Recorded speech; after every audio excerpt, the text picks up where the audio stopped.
Want to advertise your business in a cost-effective way? It's time to give podcast advertising a try. Research shows a high rate of podcast listeners made a purchase as a result of an ad they heard on a podcast. Visit podbean.com/brands to launch a cost-effective podcast advertising campaign in minutes. That's podbean.com/brands.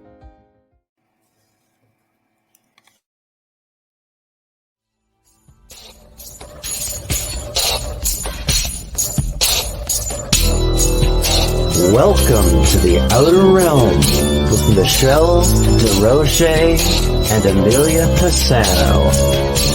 Airing live on the United Public Radio Network, 105.3 FM in New Orleans.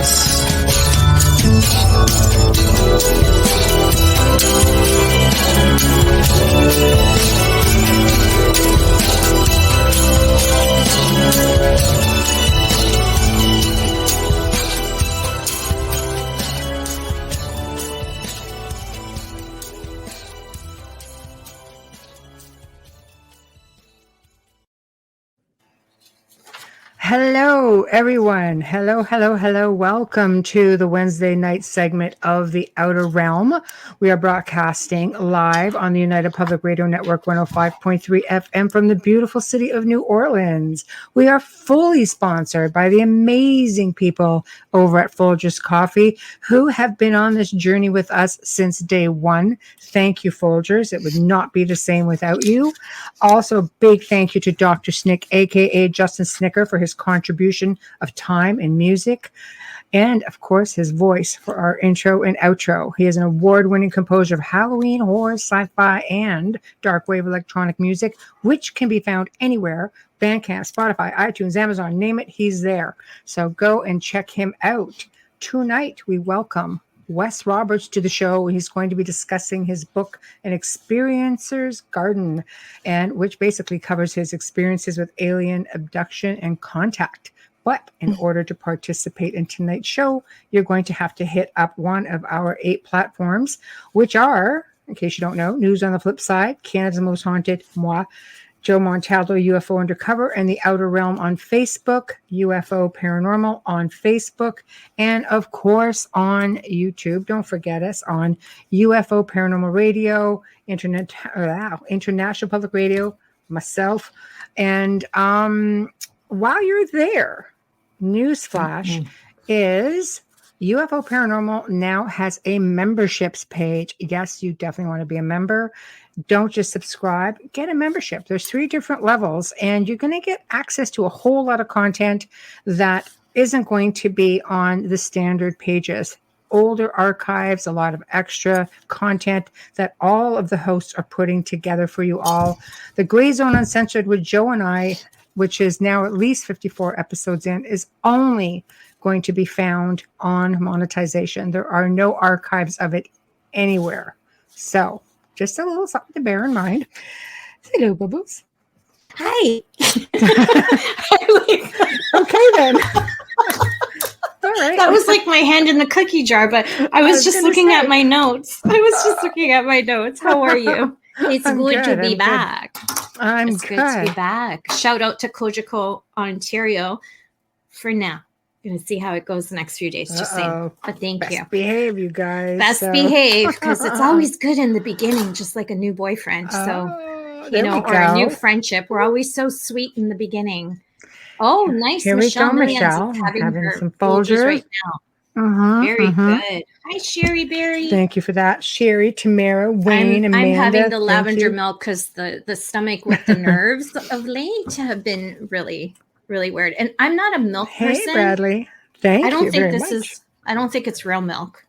Buggers, I think it's like one of those nut juice things. No, because I don't know what it is. But anyways, there's lavender in it, so I'm happy. But hello, everybody. Happy Valentine's Day to you, Buon too, kind San sir. Valentino. Although there was a massacre that day. Looking wonderful. Thank you. It was a massacre that day. We're not going to ignore that completely, are we? Hello, Wayne. I'm reading the book, page 51. right now. Love it. Love it. Love it. There we go. Finally reading Whitechapel Road. And of course, it's amazing as expected. Mm-hmm. And he never ceases to amaze me with the descriptive text and how much I've already learned only 50 pages in. There you go. And he's just, hey, Wes. Hi, Wes. Are you home safe? Yeah. He's always good for filling in the blanks and such. Over text, he'll answer your questions and stuff, which is good. He told me the whole book for book 4. I didn't have to read it. I know. He's like, ask Michelle if she's read the book. Michelle's like, well, you told me the whole thing. I was here when you wrote it. I know. It's I was just laughing. I'm loving it, Wayne. I'm loving it. It's really helping me escape all of this that's going on in the world. And I'm not going to talk about it because it's enough. I just want to make clear, I am a centralist in the sense of politics, in the sense of anything. I don't for or against anything. I don't believe in making decisions for other people, their bodies, their politics, whatever their views are. It's not who I am. Right. So when you come at other people who are my friends on Facebook, you're going to get blocked. Hope you're enjoying that right now, Richard. But anyways, I don't want to see any arguing. I don't post anything that even draws out those kind of comments. So if I just don't go there, frankly. No, but the thing is, I don't even have those. I have a giraffe post and he's posting all about the conspiracy theory. And I'm like, oh my God, stop. I'm always like, I'm for the aliens. Let's just go. It's a giraffe in the snow. I'm for the aliens too. I'm pro-alien. It's a freaking giraffe in the snow. Leave everybody alone. I know. That's all I'm saying. Some people go to social media to forget about all the crap that's going on in the world right now. Just not saying, this guy. Hey, Michael. Not this person. Like, no. I'm always immersed in my research, which takes you everything out of this world. So I'm out of this world. Yes, but you're you're rarely on Facebook. Like when I'm posting a funny post on social media, I want my friends that are on my timeline to laugh. Right. That's me. If you know me and I'm in your group, you know that I'm the clown ass of the group. Right. I want that lightness. I don't like the seriousness 24/7. And when I'm on social media, I don't want it. So if you are about, protesting or not protesting or against the anti-maskers or not against it, I don't care. Just don't put it on my timeline. Don't put it on my timeline. That's all I'm saying. Otherwise, then you have to leave and I don't get to know you. And that would be sad. And I don't appreciate those kind of comments. And I don't want anyone on Facebook feel like they might be attacked on my timeline. That's all I'm trying to say. Right. So please keep it centered. Right. With that being said, I know our guest has just come in, so get the bio going, get the party started. Let's just do this. Okay, good. I've actually got his bio ready. Mm-hmm.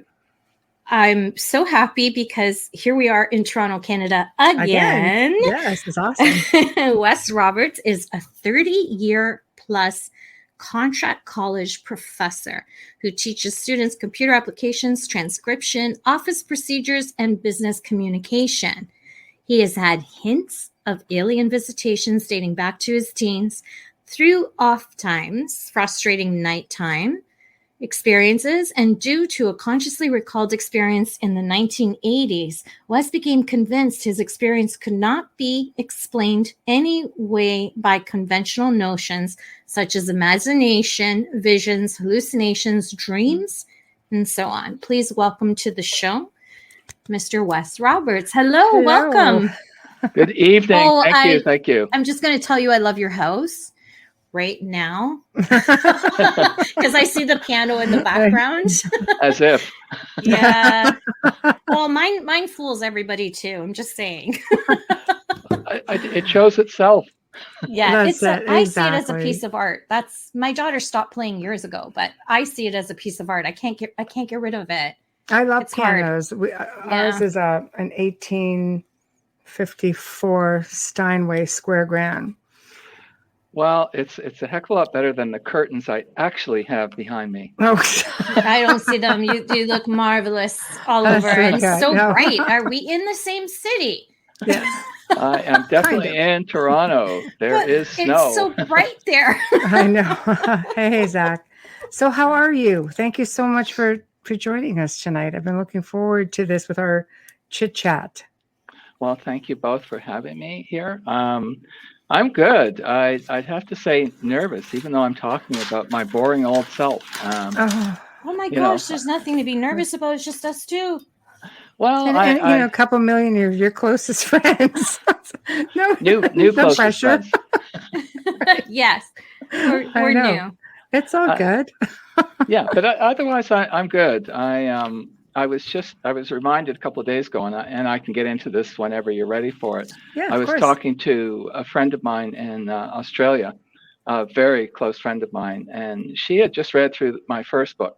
Right. And she said, and she's talking about this must have taken courage and things like that. And I don't see the courage piece in it, quite honestly. Oh, yeah, right. no, I don't. And at the very end of the first book, I said, this is for those of you out there who fear.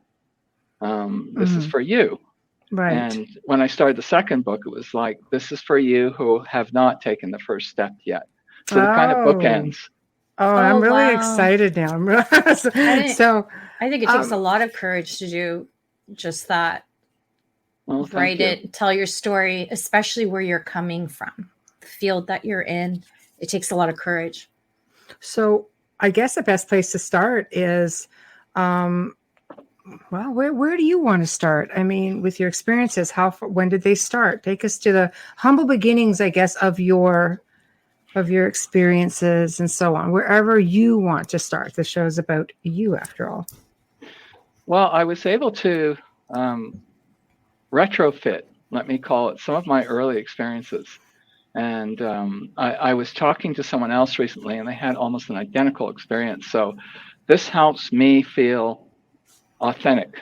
It helps me validate what I go through. So one of my early experiences was in my teens. I had a lot of strange experiences in my teens. Right. And explosive energy, right?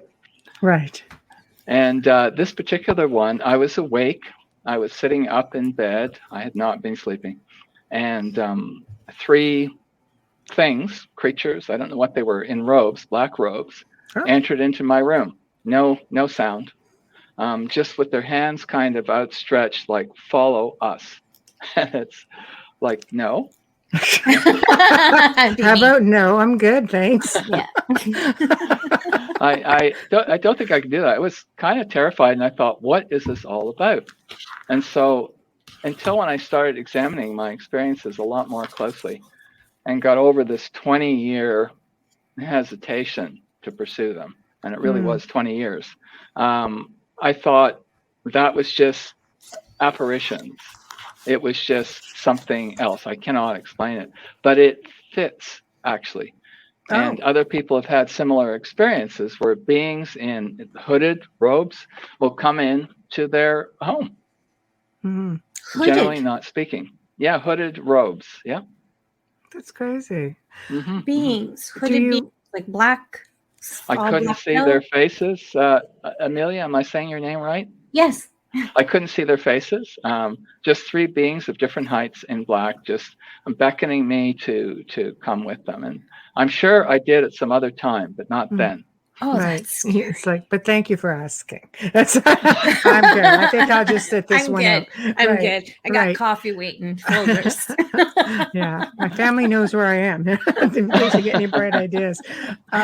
So it started in your teens. Do you think it could have happened earlier? Like it happened? Like the traditional contactee abductee formula is that it's happened to your family members or your grandparents, or like it just moves up the line, right? Do you find that with you as well? I do, Michelle. I fit into that typical pattern. I didn't know that. Right. I didn't know that. I had a 1980s experience, and fast forward 20 years beyond that, I decided to look into it with a hypnotherapist. Right. Who we know and love. Yes. Am I allowed to mention her name? Yeah, absolutely. Yes, she's been on the show a couple of times. Please. Yeah. Leslie Mitchell Clark. Yes, we love her. She was on a couple of weeks ago. She's a doll. Yeah, my pal Leslie. So until I decided to see hypnotherapists, I was unaware of anything being of this nature before 1980s. Wow. And then I went to her with one experience in mind, just one that I just Okay. couldn't shake. Okay. And so I went to her and I thought, well, let's explore this. So she did her typical good assessment. Mhm. You've got to do the triage piece. Right. If you don't do that, you don't know the kind of person you're dealing with. So she did her usual good thing, and we did the first session. It was nothing about the 80s experience. It was something completely different. Wow. Something Okay. completely different from early childhood. I'm going to say 3 or 4 years old. Wow. That far And- back. That far back. And I'm thinking Okay. to myself, oh, great. This is, wow. Because I had not conceived of something before the 1980s in my particular case. Right. And so Right. to fit the pattern, actually, I'm not sure if the two of you and your listeners are aware, maybe Leslie talked about it, the interlife hypnosis. Yes, absolutely. Yes, she did. I finally got to doing that with her and finally got to discovering why all this is happening to me. One of the big why me answers came Right. rushing through, and it's because I agreed to it. See, I know it's a thing, and all sorts of areas of the unknown will speak about that.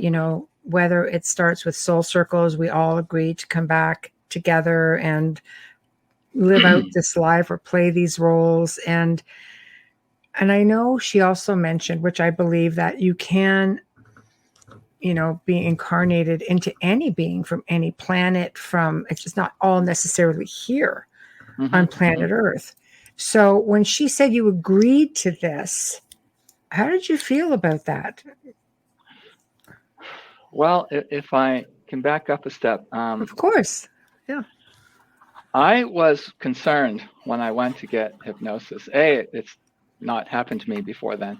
And there's not, I would say there's nothing to it except you're going to have more detail about your experiences. You're quite conscious, almost lucid, perhaps super lucid at times. But I was afraid that that experience and others I consciously recalled were not real. That was my concern. Oh, okay. I know it's a bit of a strange take on it, right? Well, they're not real. But so again, is this going back to another life? Perhaps is this where does it just come from? Like it just materializes, or is it an implanted memory? So, fortunately, just to follow that thought up, they are real. The experiences are real. My concern was that they would not be, and that I was living through illusion most of my life. So I was relieved to find out that was not true. I was not living through illusion. I was somewhere between amused and weirded out by the interlife section, because at a certain point you meet with a group of beings, and they're sending you off. Kind of like Bon Voyage. If you buy into this theory, they're sending you off. Right. Everything but the champagne bottle on the side of the ship. That could hurt. I need the champagne. That's why I haven't gone. I need it too. I'm just saying, maybe I haven't now. gone for that reason. Yeah. If I don't see that orange label, I'm not going anywhere. Just saying. I hear you on that. Oh. So the experience, before the experience ended, I was in a council chamber, which I was to find myself in council chambers many times in these experiences. The common theme, at least for me, and I think it is for some others too. So I was in a council chamber with human-looking beings and with alien beings. Right. And it was like they were sort of giving me the nod, go forward, or engage, as Picard might say. Oh, right. Getting into some Gene Roddenberry there. Well, I like so it. I sort of saw families going by, not clearly. And it was like, not that one, this one. And that was it. And thinking back, it's like, my gosh, I had a not father, which everybody knows, just a donator. To be not crude. Anyway, so I had a not father. He was never around, but I must have picked this particular family for a reason.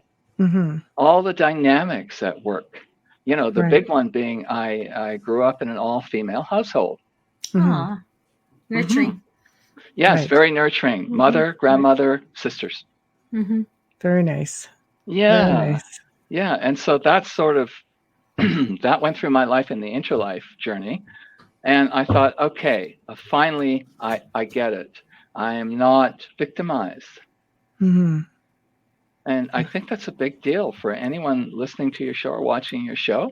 Mm-hmm. I am not sure how many of those folks are actually victimized or had something to do with their fates.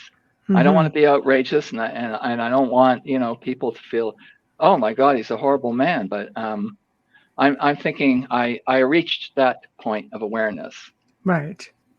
and I'd Right. highly, highly recommend anyone who's sitting on a fence saying, should I explore this, to explore it, please. Right. You might find out something very special about yourself. Mm-hmm. Oh, there's no doubt. I think if anything, you can tap into consciousness. Mm-hmm. You know, absolutely. right. So, okay, that's interesting. So, I'm curious about the whole interlife thing. She went into that in great detail when she was on the show a couple of weeks ago. She's coming back in June, so I think we're gonna expand a little bit on that. So you become aware of the fact that, okay, you're at this stage now. Where do you go from here? You have further experiences. Are you more aware of your experiences now? Because let's say you're on the journey, you've opened the door. That's a great question. The first simple answer is they do not end. That's the first answer I would have. I'm not sure how others view this. I've spoken to quite a few, and I think it's true with them too. Right. Without mentioning any of the names, but some people I personally know too. Mm-hmm. So they don't end. They're not the same nature that they used to be. I'm not sure if Leslie or anyone else has spoken about this, but they begin as abductions, Right. physical abductions, guided journeys, if you will. Right. And then they mature to the point where you can call yourself, I think, an experiencer, where they want your buy-in. Right. They want you to have something to do with it. They might not give you a lot of choices. Right. They're stage setters. They set stages. Okay. Okay. What do you mean by stage setters? Most of my experiences have been scripted. Not what I do, but where I do it. Oh, okay. The conditions under which I do it. This is my impression. So I call them stages, like a Hollywood stage. Okay. Right. Yeah. So they set a stage or a phase, and some of my experiences have 4 or 5 or 6 stages in them. And each one's kind of discrete, but they all blend into the overall story. And I have, for the most part, my free will. Not all my experiences are unpleasant. In fact, very few. That's interesting because we've interviewed a lot of people on the show, and some people will have really horrific experiences. Other people report having blissful experiences, like they look forward to when their alien friends come down. They're taught to fly ships. They're taught to, given tours of the ship. They meet other beings. They've been on other planets. So you sort of have a blend of both. I do. The large majority of my experiences, if not positive, were not harmful. They were learning pieces. Okay. For instance, I was put into an airport, and this is the 1980s experience. And if this bores you, just tell me. No, nothing bores. We're very interested. No, absolutely. Yes. So I was put in an airport, and this experience transitioned through sleep, as a lot of them do, I think, for a lot of abductees. I just suddenly found myself in an airport. So that's stage 1. That's the first sound stage, so to speak. I'm at the airport. Wow. It's the middle of the morning, 3 a.m. or something. I'm standing there in the dark. How unlikely is that, right? And I'm looking at planes take off. It's all highly unlikely. but I was quite lucid. And I'd have to point out that the difference between dreams and hallucinations and what folks like me go through is day and night. Things are cohesive, generally speaking, in a lot of my experiences. The desk doesn't change. If I look into the mirror, I'm the same person. Right. Where I've had so many dreams, I look into the mirror, my mustache falls off, and then it comes back on, and I'm bald, and I'm not bald. Right. And it's like, whoa. So it's like, woo, Twilight Zone stuff. Some kind of flashback. Yeah, like a flashback or a flash forward that I don't want to know about. Yes. Yeah. So okay. I'm in the airport looking around. I'm all by myself. I thought I wasn't. And one of the planes taking off exploded in midair. Oh. So I'm going to say, no, this didn't physically happen, because not all abductions are physical. A lot of them are psychic. A lot of them are etheric. Easier to transport your spirit around than your body. I agree with you. Yeah, and of course you're in. That's true. I agree. Oh, please, Amelia. No, thank you. Especially when you have those drives where you're on the road for an hour and you can't figure out for the life of you how you got home. All of a sudden you're at your exit. That happens so often with so many people. I sometimes wonder about that. Some of it's got to fall under missing time, even if the smallest percentage of it's missing time. I talked to folks that did that before. I thought I might be one of those folks. I was resisting that for 2 decades. That has nothing to do with me. Me and the 1980s experiences is not them. Right. It's prejudicial, right? And sounds familiar. It's okay. Yeah. Eventually I got to the point where it was like, maybe it is me. But in the 1990s, before I was aware of any of this, really, I talked to a family that was driving somewhere near London, Ontario, Canada, and they're driving easterly, I think it was, and they don't remember anything. They wake up and they're driving westerly. See, I've talked to people that's happened to also. They're like, they'll say, well, it takes me 3 hours to get there. And we were there in under 2 hours. And I'm like, but we don't remember the drive. And I'm like, I could really handle some of that kind of travel.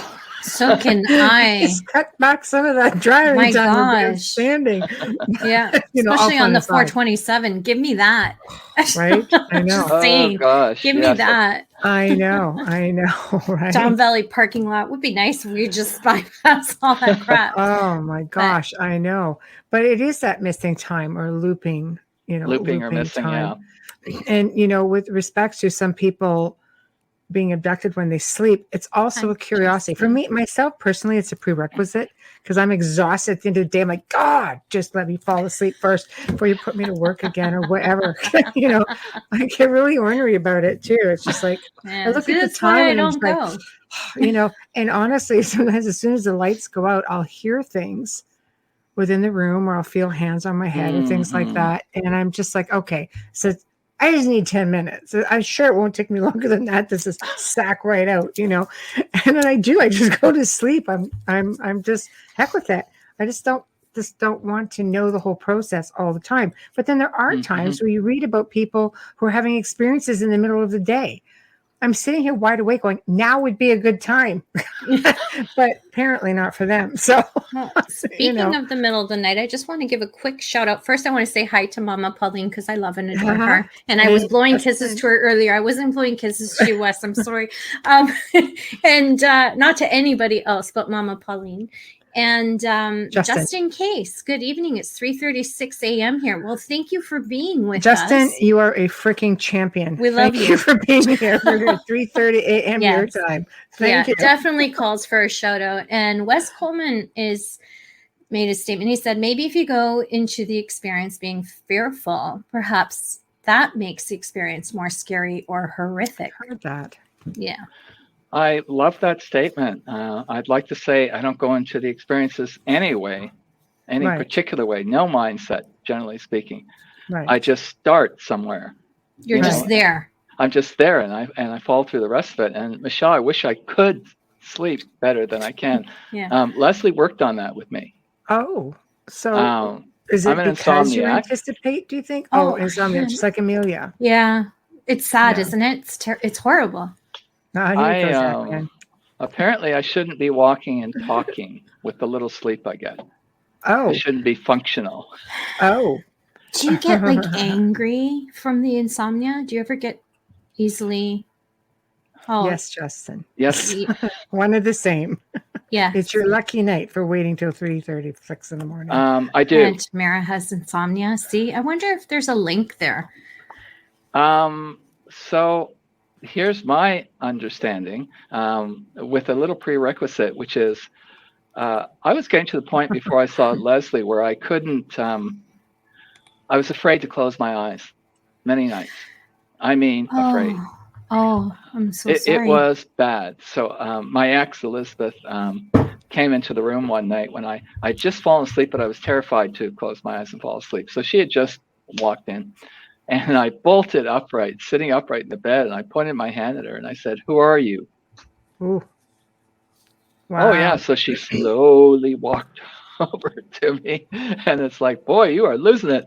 And I was. So Leslie we tried to talk to these beings, one in particular saying, well, Wes is this human thing and he does need sleep. You think you could, give him a break now and again and let him rest. Yeah, let him fall asleep first. That's my rule. Oh my gosh. Sleep first. Yeah. No, wow, that could be pretty traumatizing. I think I can only use myself as an example. It was very unnerving, and I know I've talked to other people who have felt the same. It's an intrusion, and it's your boudoir, as I call it, is your sacred space. It's where you should be able to go lay your head down at night and feel safe and not worry, because when you sleep, your subconscious opens wide open. You're vulnerable. You need to feel safe. And unfortunately, you have these guys just lurking around, just popping in, and who aren't bound by time or space. And it's an intrusion. It took me a while to come to terms with that, and a lot of work. Amelia and I worked on it. I've talked to other friends of mine who were involved, or abductees, contactees, experiencers, and I finally came to ease with it.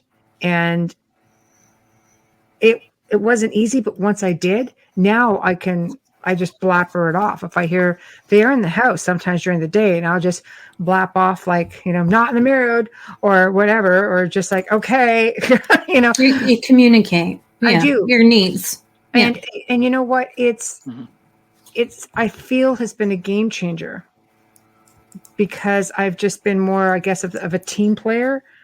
Is that maybe what the ultimate goal is? Just coming in because they want you to be involved, or, they've got little jobs for you, or whatever the case may be. So I'm wondering, it's like what Wes's comment was about, if you go in fearful or, on edge or just mad, because some people will go in and like scope, it's just like, we're not doing this. And they, they get ready for a fist fight, or they'll try to hurt them or lash out. I think the very first time I ever had an experience that I can recollect, I felt hands on my head. And the first thing, the only thing, as I was laying on my side, ready to go to sleep, was, it says, touch me and I'll snap your neck. That's seriously the way it was, because I didn't know what to expect. I didn't know. It was a first awareness for me. And I couldn't get out of that intrusion mode. Their hands are on me. You're touching me. I'm in my space where I'm supposed to feel safe. I can't see you, and this is a bother. And then hands went off, and that was it. So maybe they felt for their own safety, they wait for me to sleep. I wonder if everyone has that ability to communicate with them to the point where they listen and back down, because I've always thought, because I've always said, no, this isn't happening to me. I'm still that way. I'm not going to say I was much like that when I was younger. I'm still that way. But I feel that it's going to happen regardless. It's best to go in calm, because you can actually, carry yourself a little bit better that way as well, and respond a lot better. Maybe because it depends on which race you're dealing with, right? Yeah. So like, have you actually ever been aware? Are you aware of the race of individuals that visit with you or take you? Are there different races? Good question. Good conversation about sleep. I'm sure when I was terrified to close my eyes, that didn't help things. Right. If I was abducted that night. Right. And just to comment, Amelia, on what you were saying about communicating with them, I try. I must be stubborn because No. if I don't know it's working, Right. I don't trust that it's working. If I don't have verification that I reached them, this is my little thing. I think you have to I trust your own understand instinct. that. You have to trust your own instinct. Yes, I can Totally believe understand that. I want to back up 1 minute to the hooded beings. So we have a couple comments with that. One is Lisa, of course. She's going to be on and coming up in April or May. I don't have my book in front of me, Lisa, so I apologize. Amelia, go ahead. Sure, thank you. Lisa Savoy says, the hooded beings I see are reptilian. I will go with them or they'll carry me out. I know, that's kind of creepy. Sherry says, with her experience with them. Sherry says, I can relate to the hooded ones. Always 3 of them with one forward, no faces, all telepathic. I think that's a big commonality, is the telepathic. And Lisa gives you 2 thumbs up. Wes Roberts is the author of An Experiencer's Garden. I read it. I highly recommend. It's a great book. Thank you for that. Lovely. Well, and we Tamara know Justin's also said very it excited about it. Yeah. Justin was very excited. Yes. And Tamara writes, I think it depends on which ones, meaning the races. But most anyone from I've known or I've spoken to has mostly been experiences with grays. And they seem to be very similar with the grays, the experiences. So that's interesting that you mentioned that.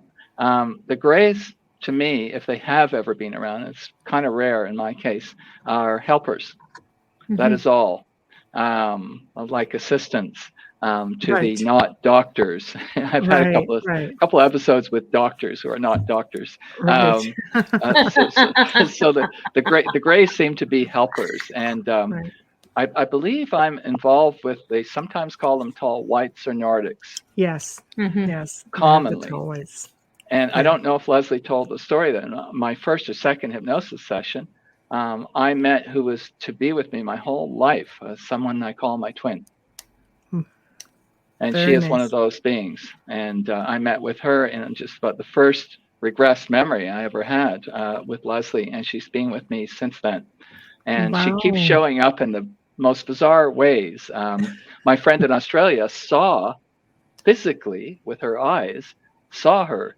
I don't see her like that. She appears in my dreams. She sneaks in as one of the characters.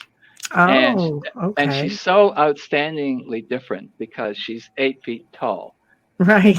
And it's like, you're not hanging with us. Like, this is not normal. Difficult to miss her. Right. Yeah, the Nordics are wonderful. They're very beautiful too. Yes. Right. Reptilians, I cannot say. Leslie and I have interviewed a lot of people too, and some claim flat out reptilians are the nice guys. So there's a lot of this about reptilians and insectoids and so on. There's a lot of controversy out there. I have a different experience. I think reptilians are just going to leave it there. But again, I guess it's like any other race. You have your maybe your good ones, your not so good ones. You know, I mean, I know, like, in 20 years of working in my field and helping people who have, attachments, and again, attachments, depending on if you're dealing with a religious person, it would be demonic. If you're dealing with a ufologist, they might think it's a reptilian or draconian or an archon, something like that. And they're usually pretty aggressive. We haven't encountered, and in my 20 years, I haven't encountered too many people actually who have said reptilians are wonderful. It's like, oh. So, I don't think they're in my life, so I can't really. It's hard to say, right?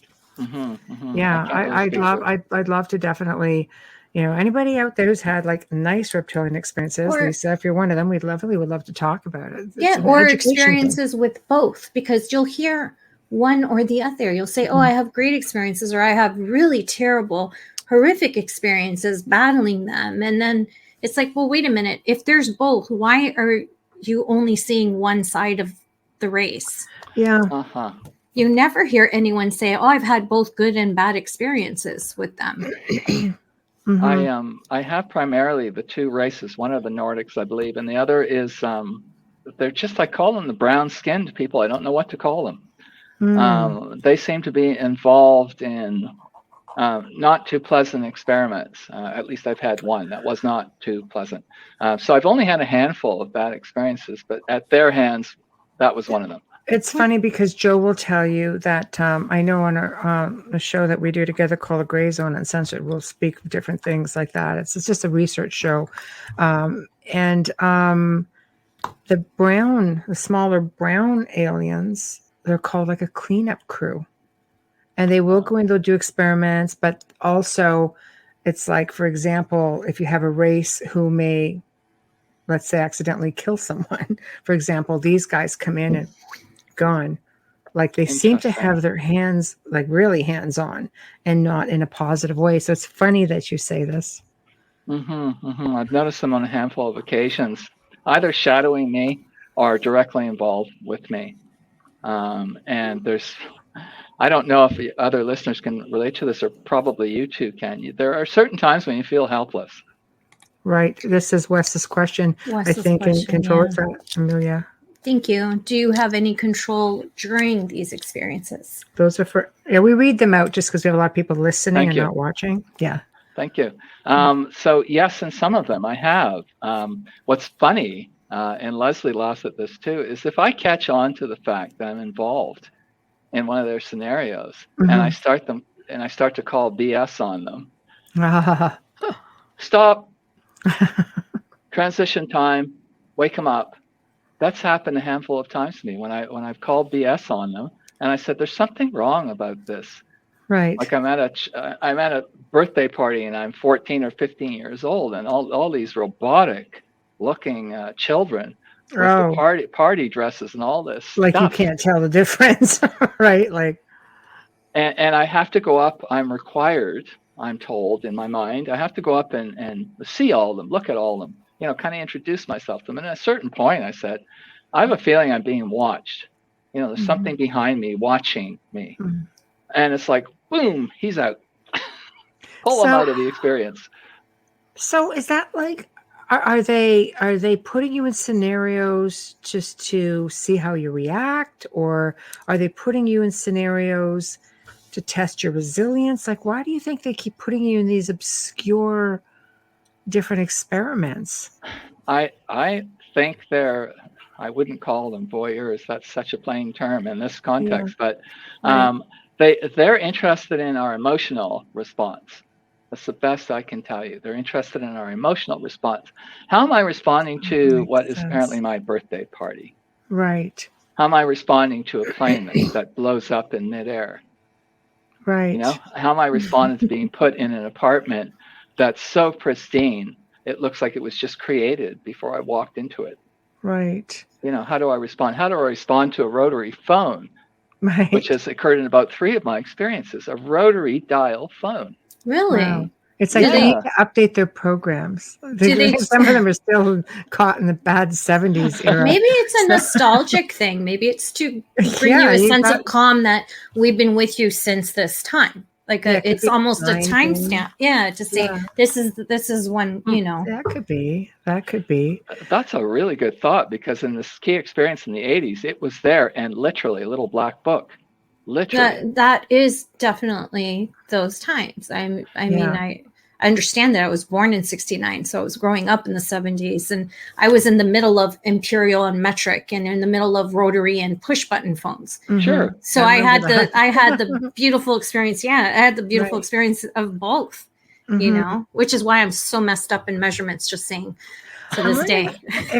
if it has to do with consciousness, because, you read so much, and there's been so many contactees, etc., who have basically stated they want to see, we're here on this alleged prison planet until we reach a certain consciousness, until we've evolved to a certain point where I guess you graduate or you don't have to be here anymore. Or I've had other contactees say, well, they want to see and test our will and our, let's just say, I guess, our reactions to things, because if the time ever comes where people have to go off world because something's going to happen, there's so many stories out there about UFOs coming down.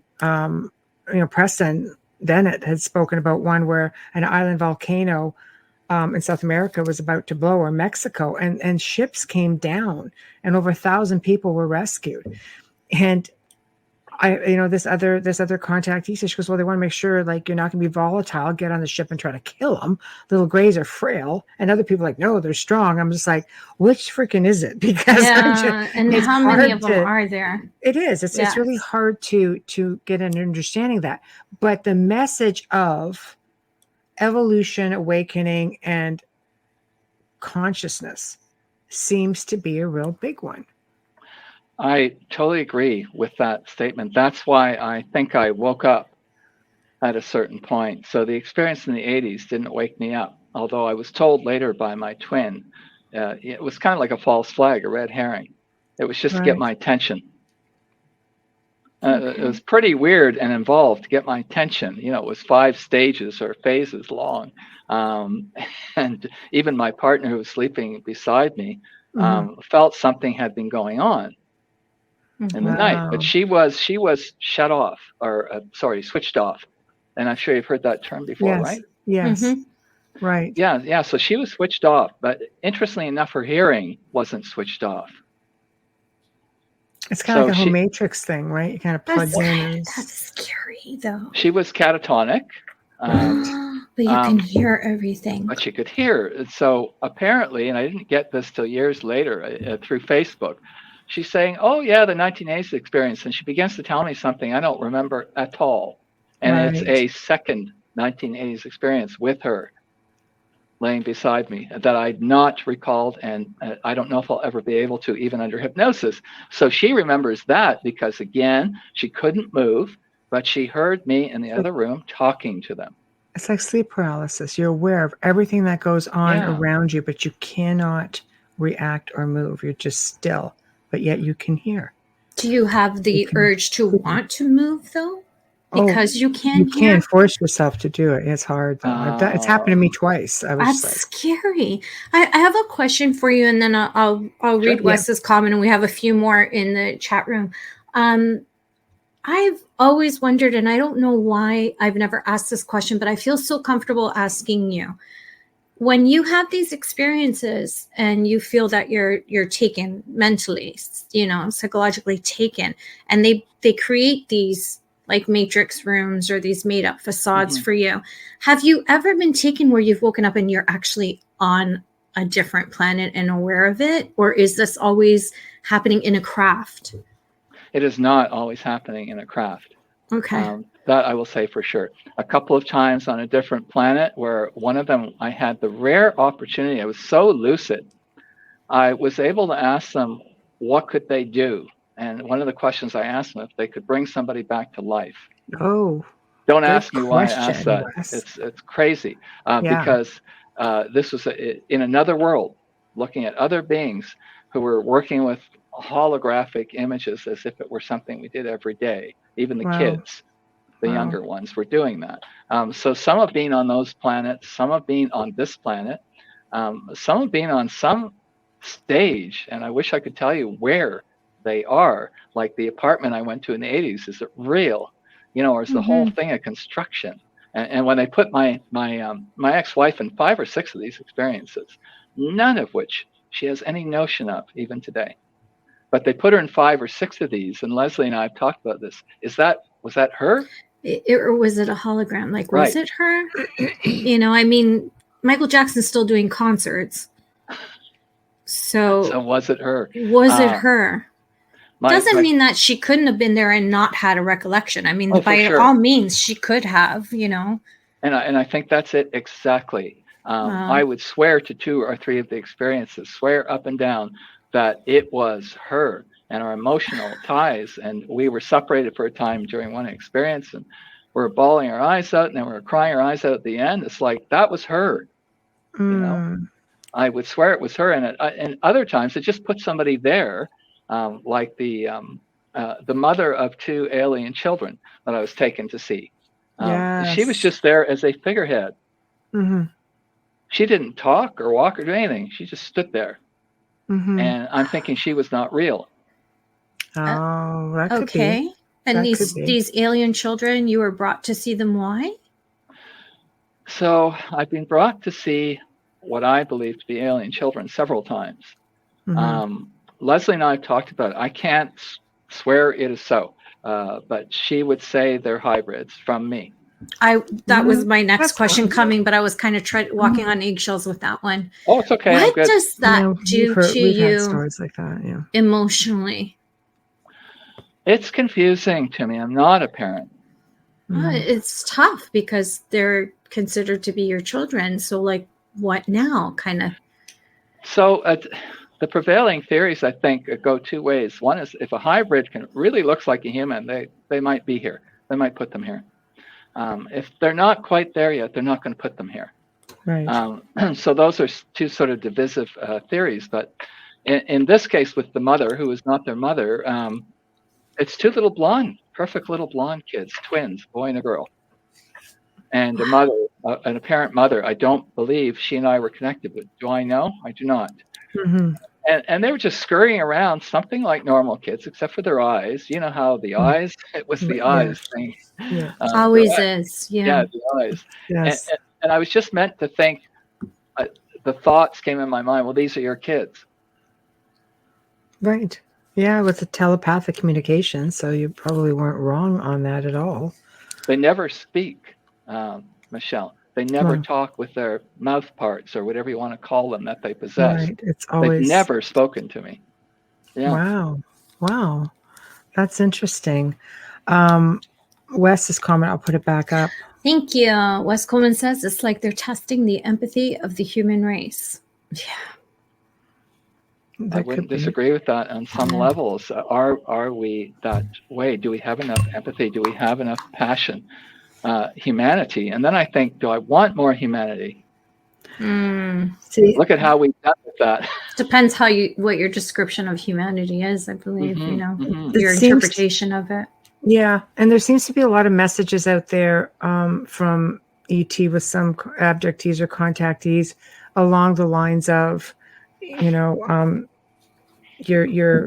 don't take care of your sick, you don't take care of your elderly, you're cruel to one another, but when you think about it, because Wayne and I have talked about this many times, is this is the type of planet where everything eats everything. It's just, if you think about it, It's a circle. It's a circle where people don't think that even plants and vegetables, everything are sentient. If it grows, it has life. Oh gosh, yeah. There's There are vegetarians seeking and true. vegans seeking therapy everywhere right now. Everything eats everything in one form or Oh another. my! There have been experiments. I done agree with plants, you. For Yeah. example, there was a high school in the United States that did this experiment in the Rotunda. They took 2 plants, and they were both encased in glass, 2 separate plants, where they could hear people. And the experiment was every day when people would walk by, they would compliment one plant and they would insult the other one. The one that was always insulted had brown leaves. The leaves were down, and the other plant was thriving and growing. They've done the same experiment with water in glasses. They put water in, and they'll, like ice even, like they'll say, oh, your beautiful water, you're going to nourish me, you're just wonderful. And the other one, they just like talk down to it. And you could just see when they do testing, the molecular part of all of it was changed. It's all about frequency, vibration, all of that. And I agree with that.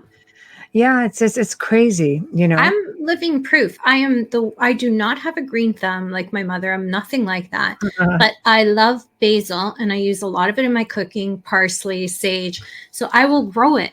And people will say to me, how do you keep your basil growing through the winter? Because it's so sensitive. I go, I don't know. I sing to it, but I sing. I'm singing in the kitchen. The kitchen's my happy place. So I'm always singing. I'm always thanking it for giving me its leaves, its life for me to flavor my food. I actually thank the basil.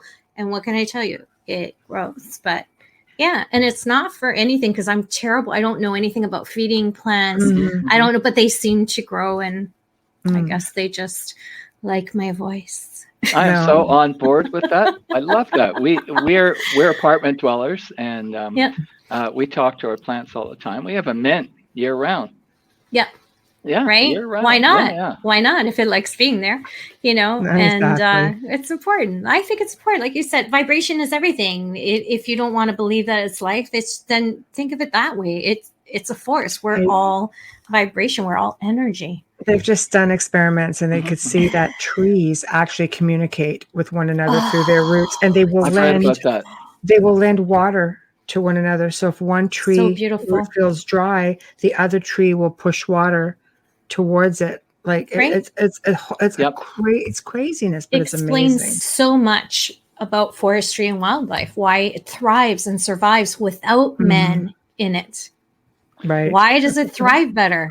That is a great explanation. Tamara's got a comment. She said, maybe you're being used to show the next alien generation how humans react to scenarios. I see a C. Sorry. Scenarios emotionally. I think Tamara's tired. That's okay, Tamara. That's okay. I just don't know if it's my eyes or not. So I had to check. That's okay. Yeah. So am I allowed to back up and then speak to that? And you can do whatever you want. It's your show. This is your show.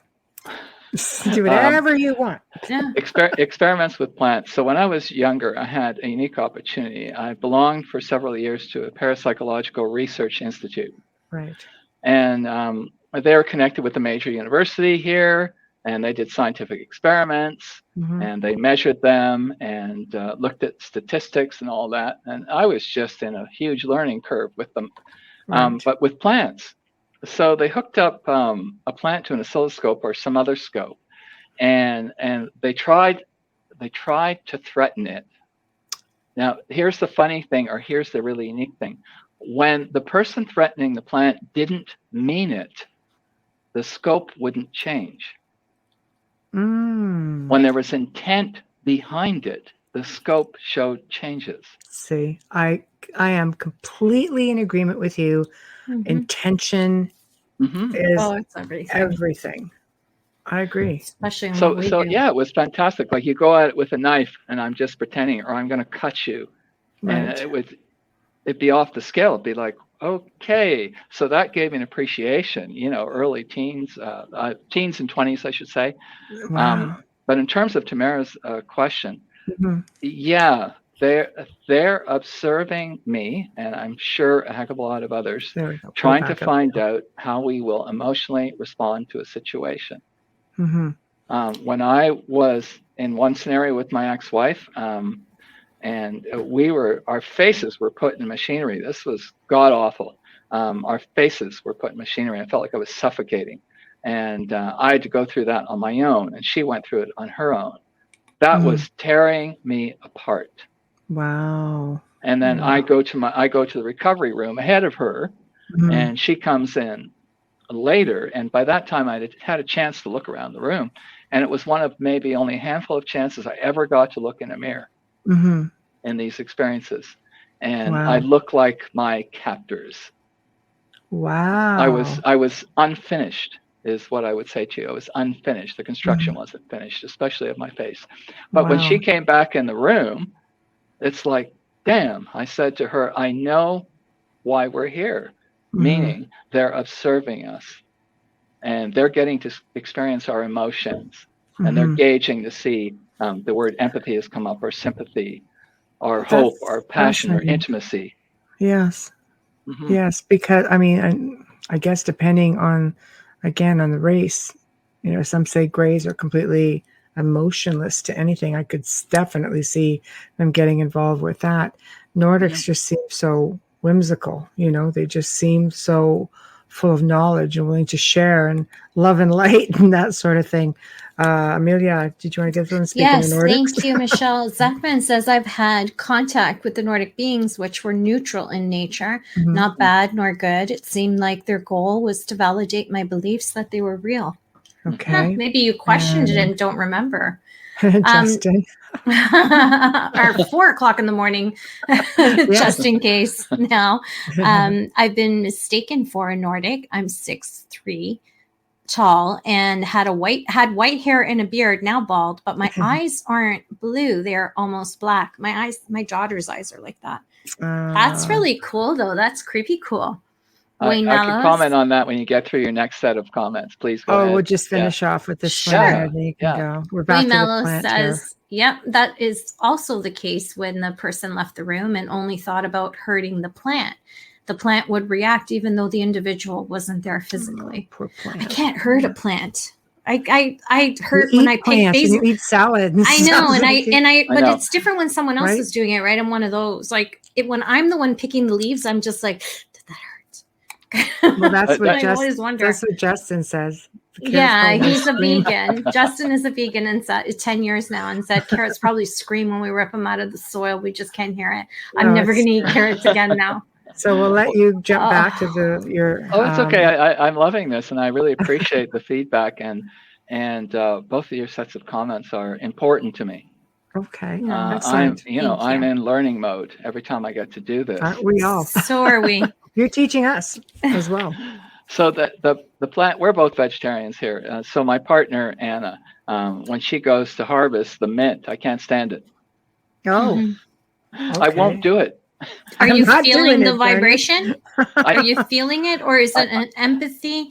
It's more of an empathy. I don't think I'm feeling it. I would not go that far, but I just can't stand it. I said, no, you can't. You'll hurt them. You know. I'm like that with my basil. I just I know people are thinking this person is whacked. I'm not. No, I don't think so. I think people are getting a better understanding of that every day. I mean, if you think about technically with religion, saying grace before dinner. Being thankful for the food, and the food in turn will nourish you, and apparently is supposed to taste better. Just that also comes from a time where they used to hunt their own. Also, right? Yeah. Okay, Tamara's. Tamara says, because the trees have communication throughout a forest, I was told by an elder who worked in the forest that the forest speaks. Be careful speaking back. Ooh, that's now I want to go hiking. We love going hiking, and we're aware. We're always hoping we'll see nature spirits when we're out. But because some of them are really impish, they just won't appear because we want to see them. It's true. It's true. The elementals. It's a careful what you wish for thing, isn't it? They're actually very sweet. Some of them can be. Some of them, not so much. You know, I mean, when I was in Scotland with the Fae, there was a place which it was just to make offerings to them because they could be a little bit hostile. Yeah, they look like just big round circles of rock that would just go and looks like a swirl, and you could walk through and you would just leave offerings on the different stones. And it was in the Highlands in the Isle of Skye, and then the Fairy King's Grotto was up at the top, and you see this crazy looking thing, but it's a really big belief. Like there's so much out there that we are not aware of, but it makes you wonder. I mean, you're dealing with interdimensional beings, extraterrestrial beings, maybe, or interterrestrial, since some of them are here and they're underground, or there's so much that we don't know. We live in a world that's largely not consciously experienced, unseen, I would say, unnoticed. And I think, my big deal, my job in becoming awake was to pay more attention. Right. And when I talk to friends or people I occasionally mentor, I'll say to them, we are bombarded with impressions and input. We just don't tune in. Right. We don't tune to those signals or those frequencies, or we just let it go by because we're so focused on what's manifest. And what is not manifest is the large part of our universe. I definitely agree with you. I think that we're kept so busy in life besides that we just don't stop long enough to really pay attention of our surroundings.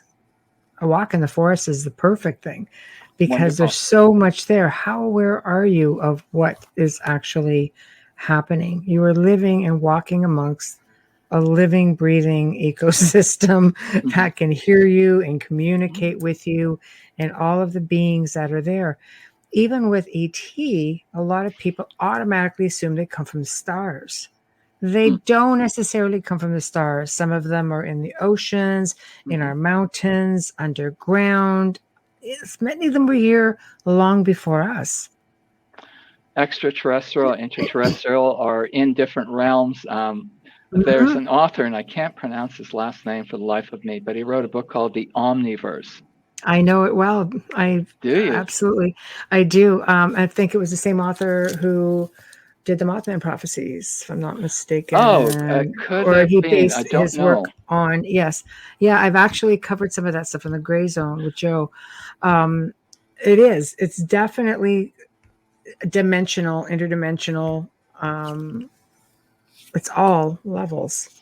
You can be in the same space and have all these different levels. And we're actually we're getting all this stuff seeping in to us, and we occasionally probably some of your guests have talked about downloads. Oh yes, please. Yeah, let's do it. Let's just have some fun. Talk about the Omniverse. Talk about the downloads. I get downloads, and people don't understand what that is. I think a lot of people do. Do you, Amelia, as well, get downloads? No, I have nothing to do with. Yes, she does. She's in denial. I don't get abducted. Not that I'm aware of. No. Okay, No. fair I enough. can attest to the fact that I have seen a Nordic and didn't know at the time what I was looking at. I thought I had to do a double take because I was in a car and I thought I was looking at some cosplay artist until I realized how tall she really was. And I'm like, no. And everybody around her is walking and no one's staring at her. I'm like, what? Oh, this is just, when you just know. Yeah. It's almost like there's a glitch in the image and it's just like a hologram. And it happened so fast. And I didn't think about it until I started to learn more, and working with Michelle, and then through our guests and through I've been doing radio for years. So through other guests, I've learned a little bit, but honestly, at that moment, I did not know what I was looking at because I was making a left turn. It was a main street. You're catching that corner. And then I went, what the hell? Why isn't anybody staring at her? I mean, if she was walking down Queen Street, nobody would even notice her except for the fact of how tall she is. Yes. That's it, right? Yeah. I used to work at Queen and Bay, except for the fact of how tall she. Did you? I worked under the Sheridan Center Hotel in the concourse level. I worked in one of the high rises as an executive assistant, one of my other lives. Yes. Yeah, that's another life for me too. I was doing hair. That's a long time ago. But it just, her whiteness, the long flowing hair, the stance, the way she was leaning forward, how tall she was. The eyes were super large, like a Bratz doll. You know what I mean? Like it just it stayed with me. But that's the only thing that I can remember. I'm working with a group of people. I've been working with people like this for years, and we have fun. With little psychic experiments and so forth. It's just a fun little group. But one of the things I've introduced to them is this momentary images we get, or spontaneous momentary images, flashes that do not last. I call them simply fleeting images, right? So it's my belief, and I will put this to you and to your listeners, that a fleeting image can be revisited and unpacked to take out everything that's in it. That there's more you actually experience, that there was what this figure, Amelia, did a few seconds earlier, a few seconds later, what was on its mind or her mind at the time, what its circumstances were, the vehicle, the life story. So some of this can be unpacked later if you can call to the forefront that fleeting image again and examine it and lengthen it, so to speak, and unpack it. Yeah, I'm definitely visiting Leslie as soon as all this pandemic crap is done. She wasn't there a few minutes before that left-hand turn. That's all I'm going to say. Right. She wasn't, and then she was, and then that's, you're like that kind of thing. And then all those questions, like you said, it goes through your head a lot later. I think it's probably available to you, is all I would say. Yeah. So one of my friends that's participating in this little experiment is keeping a journal of fleeting moments of all things, because they go brilliant. so fast. Mm-hmm. Yours lasted a couple of seconds, which is lengthy, really, a few seconds, but some of them are just boop, like that. Oh, really? So he's keeping a journal, and he's going back looking at the journal. He says, that turned out to be true. That was true. So through examining the journal of fleeting moments, he'll just say, sister's going to call me. I like that idea. It's almost like a dream journal. It is. But it's a fleeting moment journal. I love that idea. And on examination, wow. it's bearing fruit for him. Yeah. Wow. It's I think the more you do it, the more you can manifest also. Right? So, okay, here we have another one. Just in case, all angels are extraterrestrial, but not all extraterrestrials are angels. I agree. That's true. A lot of people. It's definitely true. Yeah, a lot of people think that the Nordics or the Palladians are angelic beings because they're just beautiful. And they're glowing. Right. And then you get the poor reptilians that get the bad rap because and the demons. Insectoids, my goodness, wow. Insectoids. Well, yes, sadly, they have the misfortune of the way their appearance. That's why. That's why. So it falls under the don't judge a book by its cover sort of deal, right? Exoskeleton or whatever it is. Exactly. Why don't you expand a little bit more on the omniverse for those who don't understand what the term means? So you can keep me in check on this. I don't know a lot of people that have read that book. A handful of my friends have read it. I was so fortunate it came to my attention. It could have been Leslie, actually, but it came to my attention. So I'm thinking back to, I know it's corny, the Riddick movies. With So, Vin Diesel. Vin Diesel. So the Chronicles of Riddick, in the second movie, this conqueror race basically starts out by saying there is another verse. And that really stuck in my craw. There is another verse. There's another universe, right? But I love verse. I just like verse. Yeah. So there is another verse, and this character went on to talk about the other verse and what was possible in it, and that really turned my head around. I thought, okay, and then I read, oh God, I can't remember the author. We had him on our show, Leslie and I. He wrote The Multiverse. Right. Another author, and he died later. We didn't know. We were, my goodness. Of course you wouldn't know, but we're trying to contact him for a show, and he's not writing back. And it's like, okay, no, we didn't know. So that was pretty terrible. But he wrote The Multiverse. I thought, okay, multiple universes. This makes a lot of sense to me. And then the omniverses, multiple universes plus the spiritual realm, is how I understand it. Yes. So it is mutually inclusive, all possibilities, including the spiritual realm. That means to me that alien life forms, and apparently they can do this, can walk in and out of what we call our afterlife. It's kind of scary when you think about it in a way, because it's almost as though nothing is sacred. No, you've got Riddick in my head because Vin Diesel, most of the films he wrote. I knew he wrote some of them. I didn't know if he wrote that one or not. I don't know. I mean, I love Vin, but he's not the greatest actor. 20 American science fiction film. Yeah, I have a feeling it just makes you wonder if he had anything to do with that. Oh my gosh, him as and an Christopher experience. Nolan and James Cameron and John Carpenter. You can on, start to rhyme them off. Right? Gene Roddenberry. So everybody knows that Gene Roddenberry. Well, anybody in the field knows that Gene Roddenberry met with the Council of Nine before he came out with Star Trek, and his mission was to make the world aware of extraterrestrial beings and other life forms and where we should be going in the future. And he died before he was supposed to meet with them again. Gosh, Leslie talks about that a lot, the Federation. Yes. Yeah. David Twohy. We talk about the Council of Nine being a lot like the Q because they're just that supreme. They're just above everything. They live in a void. So it's really deep, I'd look deeper into this David Twohy. I think I'm the director, is it? He's also he also wrote it. Oh my gosh. He I said didn't realize Riddick is written and directed by David Twohy. Okay. So you've got to wonder where he's getting that imagination from. Where a lot of people get it from, right? Yeah, exactly. Well, like Michelle said with Gene Roddenberry, you know, that's why now I pay more attention when people speak of films, because I wonder, all because of what Michelle has told me, because I've never watched Star Trek. I actually watched my first episode a couple weeks ago. It was so far ahead of itself, right?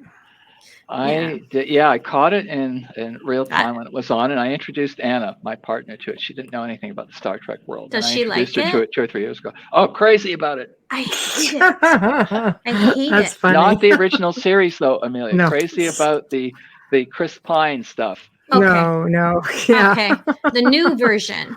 Yeah, Right. newer versions. Yes, because Next he's in the new Generation. version. Well, then she likes Okay. Wonder Woman because he's the Oh, love yeah. of her life. Yes. Yeah, yes, I yes. love Marvel too. I think Stan Lee was ahead of his time as well with many of the comic books he wrote. He wrote a lot of those in the 70s. Well, just talking about superhumans. Yes, Stanley was speaking to Superhumans, superhumans. Iron Man. Yeah. Yeah, So- and then DC Comics as well with Superman coming from another planet. You know, And it touches a part of you that's got to be reality, in my opinion. It touches a part of you that's eternal. Mhm. You know, it touches your spirit.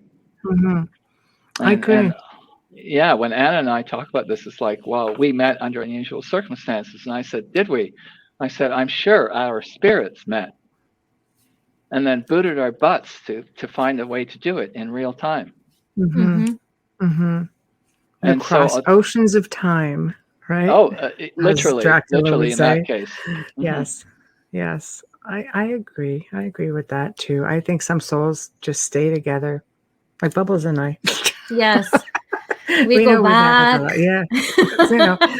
Yeah. But seriously, I think it's I think you're onto something with that. And I also think a lot of the films that are out there and books that are out there are from experiencers, whether they know it or not.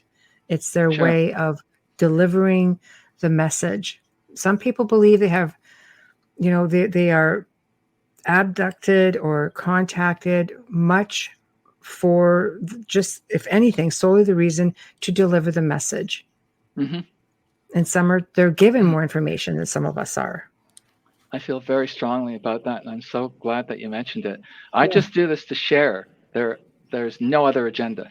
Right. Mm-hmm. I agree. I just do it to share and to grow. And what my first hypnosis session, I've always been a little psychic. I found out when I was a teen that was part of what I was. But the first hypnosis session really kicked it into high gear.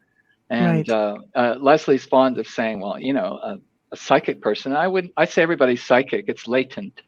Yes. But a psychic person broadcasts. They really broadcast. It's true. It's true. And I also think with what you were saying about being allocated, it's just like, okay, you're going to be given this information, go out and do it. Some people keep it to themselves. Like you say, they're afraid, they're fearful. They don't know, what they're supposed to say. Some people have been told, well, you do that and you have the military at your door. And it goes back to the Area 51 days, where everybody's scared, Men in Black showing up. Like there is genuine fear about this sort of thing. Why don't you touch again on downloads? What exactly are downloads, and have you experienced them? And should people be okay with it, or should they be concerned with it? What comes with that responsibility? Yeah, I would love to talk about that. I could talk about that all night. It's excellent. So important to me.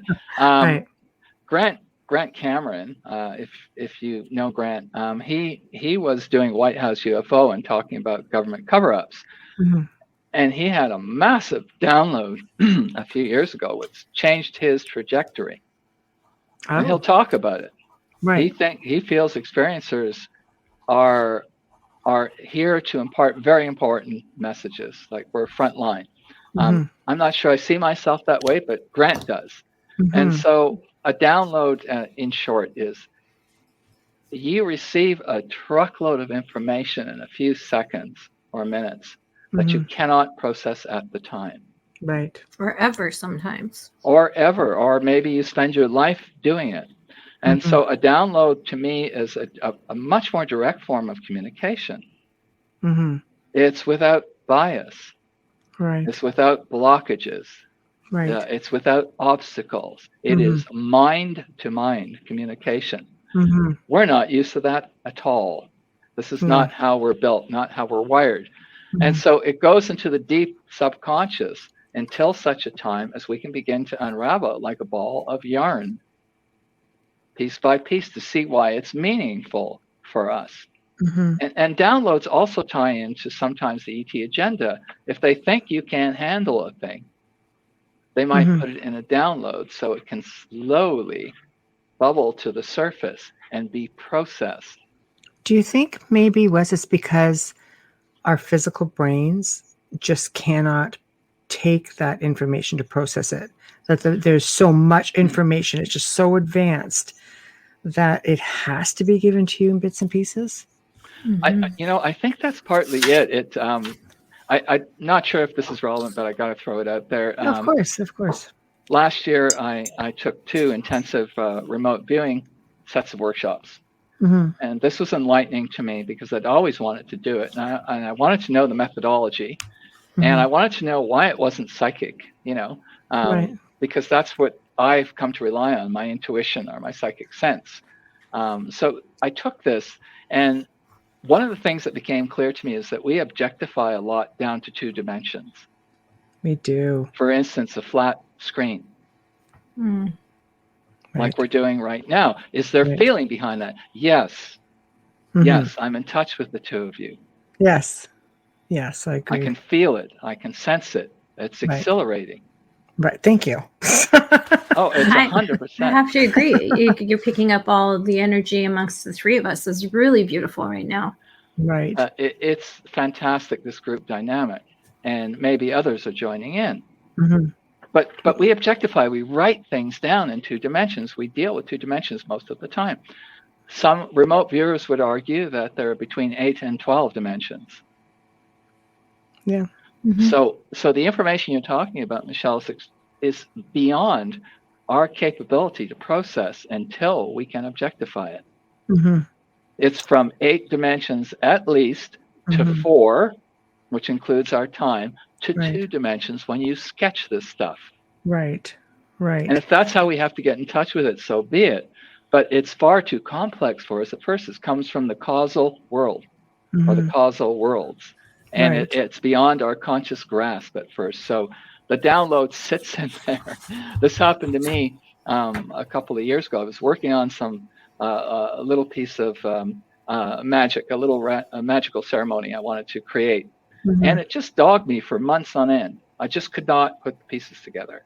And I'm lying there one night in bed, and I jump out of bed. It's there. The information's coming in. Oh yeah, I did my happy dance, and I wasn't sleeping anyway, was I? So I know that feeling. So I got back out of bed over a 2-hour period about 8 times to write down 10 pages of notes that was not available to me consciously until then. That was a classic download as far as I was concerned. I don't know if that does it justice. Downloads the idea. I think it does, but hold it's like when we used to be dial-up internet. Oh my gosh, I was there. Download, honestly. That's what a download is like. We have to do a sponsor ID. We're here. We're here. You are good. listening to The Outer Realm with Michelle DeRoche and myself, Amelia Pisano, and our amazing guest tonight is our own Canadian from Toronto, Canada, Wes Roberts. We are loving him. What a great night. We are airing live on 105.3 FM radio in New Orleans right now. So if you're in New Orleans listening to us, we're just saying, hey, we love you guys. And we are streaming on UFO Paranormal, International Public Radio, and several other pages that Joe insists on having and we can never remember. Our intro and outro is courtesy of award-winning composer, and that is his voice on there as well, the amazing Dr. Snick, the sonic surgeon. You can find him on Amazon, Bandcamp, and several streaming formats. I don't think there are any platforms he's not on, as well as for social media. You can find Justin Snicker on Facebook and Instagram. He may be down as Dr. Snick. Our show from the very beginning to tonight, and we hope forevermore, the good people at Folgers Coffee, thank you so much for sponsoring us and being the reason why we can be here for you tonight. Thank you. And thank you to all of our audience who's tuned in. If you're just tuning in, give it about 25 minutes to a half hour and come back and catch it from the beginning. You don't want to miss anything. We're archived on all of our platforms. Yes, and right after the show. So you can listen to that at your convenience. If you want to watch this, then you're going to have to wait for the YouTube download. But we're up really fast on SoundCloud. I think actually the live show just goes into automatic, so you can go in and catch it Does on it? the live Yeah. stream. So yes. Yeah. So thank you, Amelia. Oh, no problem. And if you're on YouTube right now, give us a like and subscribe. And don't forget about the membership. That's right. So can these downloads come in form of images, or because I'll get them in words, and then sometimes I'll just get them like a vision, and I wake up and it's just like stamped in my head, and I have to go and write it all down right away. Messages will come to me that way also from some of these beings. So I'd harken back to remote viewing again, because it taught me a lot. I was very grateful to be able to take these programs. They would tell you, and a lot of others would tell you, what are your modalities? What are your strongest modalities? Mine is sound. Aside from sensing, if that's a modality, my intuition, is that a modality? I've asked myself. And I think it is. But aside from that, mine is sound. I get words. I get parts of words. And then I'll get some images. The great news is you can work on your modalities that aren't in the forefront. Yes. And I think we should, actually. I should work more on sight. I should work more on touch. And even touch, you can break it down into 6 different things. Like, what does the wind feel like when it blows through my hair?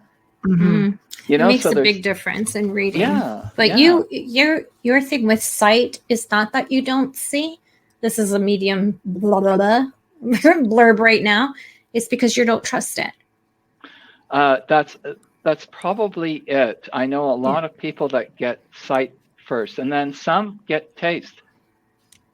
Some get smell, and smell is the most awesome thing that you've probably talked about on your show.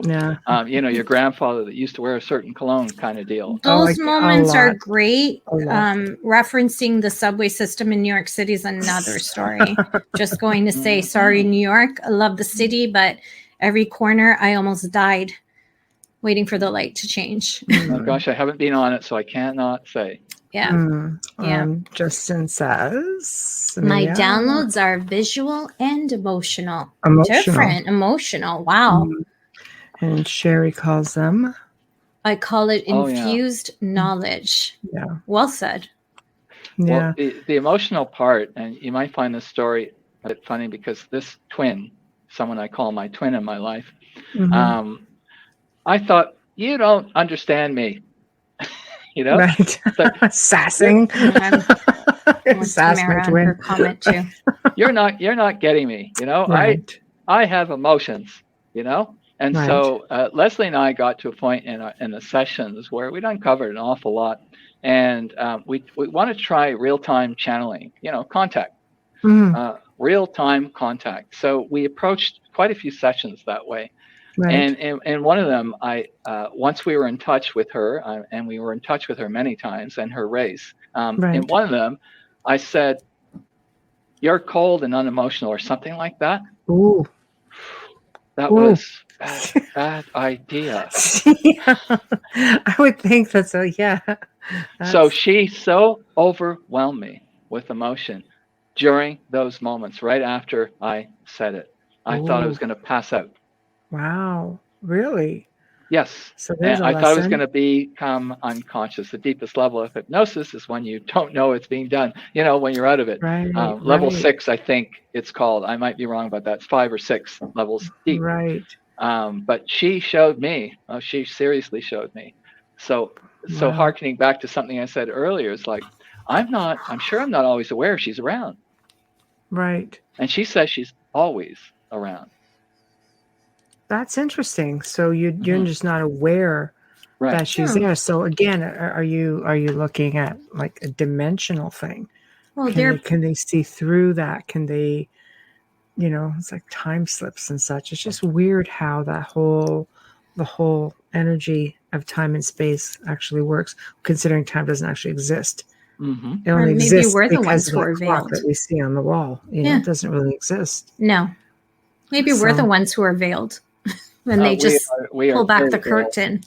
Yeah. They have fantastic ability, some of them, to punch through several dimensions, not without an energy drain, at least in the case of my twin. But she has told me, and this comes out in both books, I think, that I'm never not there. I'm always there. And it's like, well, sit on the couch. I mean, I get like that. I get so frustrated that it's like, no, never will. Right. Shouldn't need to sit. No. Well, she wants to meet me halfway, and my half apparently is not a half yet. And how long has she been with you? Do you know? Are you aware? Or is this a past life thing? Or is this just presently? I can't say for sure if she was in the inner life scenario, but she's been with me since I was 3 or 4 years old. Wow. That is fascinating. Would you consider yourself, I mean, maybe you're a hybrid if she's been with you from that age? Some people would call me something a lot different than that, and it wouldn't be pleasant. But terrible. That's because Not he gives on this grades show. at work. That's why. Nobody really knows him except for that red mark on their paper, and they're like, "What the?" The professor is very in the house. pleasant, amazing Right. man. Yeah. Right. But the thought has crossed my mind. I wish I could say. I mean, there is this woman. I don't know if she's still alive, that wrote a book based on interviews with 6 or 8 hybrids. Right. Do you know that one? I wish I knew the title. Sorry. That many? 6 or 8. Oh my gosh! How do you know them all? There's all kinds She of presented hybrids. at there's an auditorium you can rent at the University of Toronto. Yes. And so she presented there. Leslie helped put all this together, and some others helped put it together. Wow. And she was talking about the hybrids, and she's seen them change before her very eyes. Wow. There are 6 or 8 different ones, and it's like, whoa. And so if I'm a hybrid, I just want to stay at a certain age, which isn't my current age. It's an age 20 years ago I'd like to stay at. Sure, don't we all? Just saying, out to the universe. We had a lot of fun in the 80s. Well, I'm wondering if all hybrids can change. I believe that when you the essence, when you sleep at night, everybody thinks you just, mind you guys, because you just don't get the chance to leave the body. You're just kind of stuck in one sort of suspended state. But technically, it's like sleeping in your car in the garage. When most people go to sleep, my hours are short, but at least they're sound when they are. But I believe we travel. I believe the essence can leave. I believe whether they're taking them or whether you're just going off to work and getting out of the car and whatever it is. I don't think that we're limited to being stuck in this body. So to see a hybrid, like when you say changing, that's fascinating to me that's a thing. Well, it's a thing from a different lore. Yeah, well, it is. There's shape shifting. There's lycanthropic beings. Or giving you the illusion, or presenting to you, projecting what they want you to see, maybe. Certainly aliens do that a lot, especially if they don't want to frighten you. And in a lot of cases, they do not want to frighten you. Right. I had an experience where in real life, I had pneumonia. I used to get pneumonia all the time. I do not now, but I used to get it all the time. And one of them was pretty bad. And there was a scene with a doctor. And I was in a small examination room. And he passed either his hand-like things or a machine right through my chest. And I got better. So they healed you. I wanted to bring that up earlier, and I thought, well, Yeah. I wonder if it will come up, but I wonder if any others have talked about healing, Yes. because why would they bother? Well, I could introduce you to, someone who basically was cured of cancer many times. This is I something believe that they do. I mean, Dolly's not in the chat room tonight, but her people cured her gibbon. Oh my gosh! Yeah, I've heard it. Fix my gibbon, and they did. They came and they took her little monkey and they actually made it better. Like they definitely do that. I remember reading something back. I think it was in like the 60s or 70s, where a man encountered extraterrestrial beings in a forest, and they left behind certain things, and they knew that he would take it. And it was like this elixir of sorts, and he went on to, it cured people, and he created a pharmaceutical company just from this elixir. So they're was that Serpent in the Rainbow? Was that from that? I don't know if they can make a movie from it. I don't know. Wade, but somebody that could be him. I have the information. I'm happy to dig it up. Just curious. Just curious. Yes. Yes. I don't have it off the top of my head, but I thought this is fascinating. So they put your scenario, and what brought it to mind was your scenario. The scenarios. They set him up. They put him in there, and they created this. He found them, and they specifically left this cup with this stuff in it, this elixir, as they called it. And I think there was a ring, and there was just these little strange bubbles, and then they took off and they just leave it. And I'm thinking to I'm the myself, strange bubbles. Yeah, strange bubbles. Yeah, you're my bubbles, not a bubble. But it's just like you're dealing with these advanced beings. I hardly think they just forgot them. I doubt it seriously. So right? they try and set it up so we'll buy it, in my opinion. Yes. Like, Wes, would you buy this? You're in an examination room, and the doctor's clothes don't fit right. Like the pants don't go down far enough. Come on. That's true. And the hands are about this far out of the thing. So it's just kind of a bad C movie. Never mind the B movie. Haven't been to the dry cleaners. Right. Can I just ask you a question? Can we just rewind just a little bit? Thank you, Wes. The insomnia, when did it begin? It began in adult life for sure. I'm going to say it coincides closely to my first recalled experience in the 1980s. Oh, I got goosebumps. Because I haven't always had insomnia. I've always been able to go on minimal sleep, but now I can't even do that. And now I'm insomniac and anxious and angry. Lots of angry bubbles. But seriously, you can't even say bubbles in an angry voice. No, you can't. No, actually. And it's just, that's why I was curious to ask you is if it does coincide with anything, because insomnia comes from disturbances within us. It's either a hormone thing for some women, and then it's a deep issue, which is why Leslie needs to be visited by me. And, I need to work with her. I really do. But I was just curious. It continued from there. It just was ever present. Oh my gosh. It just, in the 90s and 2000s, I was deeply disturbed. Because I'm a college person, a college prof, and I had to be in front of people a couple of times a week for a few hours. And you carry the class in a way. As a presenter, you both know that. Yeah. You carry things along, especially if the people aren't helping. So you carry the class. And so I had to perform. That's my job, is performing in a class. And I was starting to get real frustrated. And I was starting to say to a couple of friends that would listen, I don't have any choice in this. I can't say, let's have a fascinating experience tonight. Here's what I want to do. Right. I don't get to do that. Right. They put me in experiences, and then they observed me. And I was just pounding on the steering wheel sort of thing. And I thought, whoa, this is starting to affect my day-to-day life. Yes. And the Wow. insomnia was because some of the experiences, which also caused the insomnia, that vicious cycle kind of thing. So, I live with a partner that can just 1 minute after putting her head down. Oh, Mm. doesn't it drive you insane? I mean, Right. Anna's, I love Makes it you. I crazy. don't know you, Anna's, I love you, but I'm really jealous that you can just put your head down and go to sleep. My I've husband asked is her, the how does It she same goes do way. away, that? though. My husband does that too. It's just close your eyes, you'll fall asleep. No, it's not gonna It happen. goes away. I used to have terrible insomnia, and then one day it's almost like I could just sleep, but I don't And when sleep. did I that don't happen, sleep long. Michelle? Was it when you accepted that they were in your life? I'm just curious, right? Yes. See, Yes.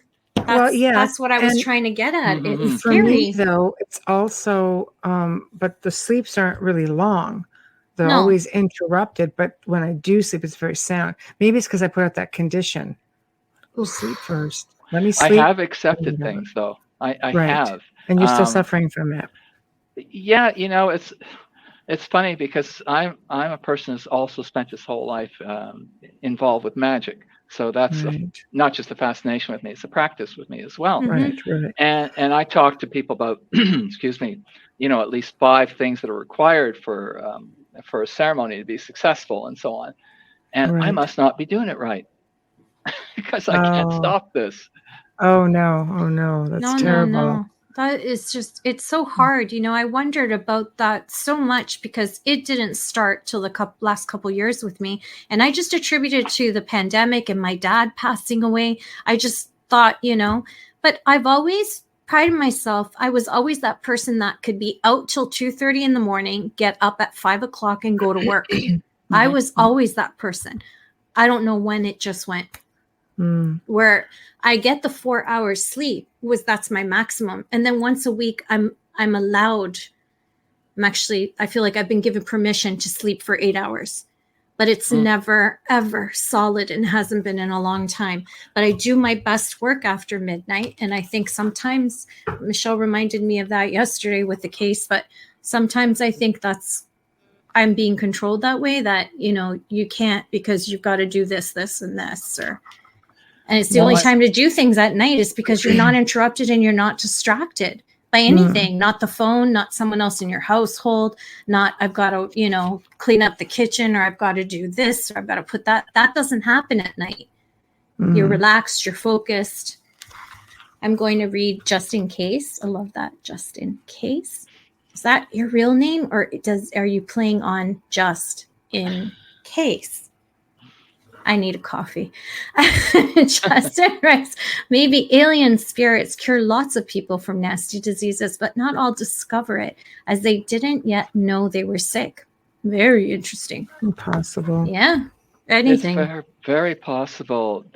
I have to go back and ask myself, why? Not why me? Why am I involved in all this? I pretty much got that at this point. But why would they bother intervening in terms of physical health?